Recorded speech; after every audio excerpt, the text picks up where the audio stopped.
अस्सलामुअलैकुम नाज़रीन, हक़ सच न्यूज़ वेब टीवी सां गॾु मां नबील मलाह तव्हां ॾिसी रहिया हक़ सच न्यूज़ वेब टीवी चैनल। खानवाड़ दिल जो अटैक थियण सबबि देहात में हिक ई ॾींहं में 3 माण्हू अजर जो शिकार। अहिड़नि हादसनि मौतनि सबबि इलाइक़े में ख़ौफ़ हैरास ऐं दुख जी लहर पखिड़ियल।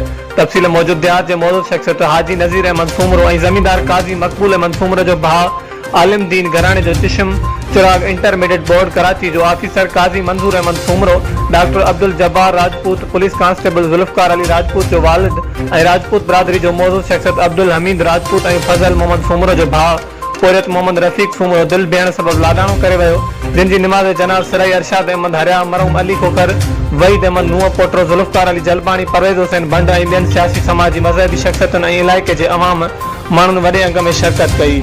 मरहूमनि खे अबाणी कब्रिस्तान पीर मुबारक शाह देहात में सवें आलनि अखियुनि सां मिटी मां हवाले कयो वियो।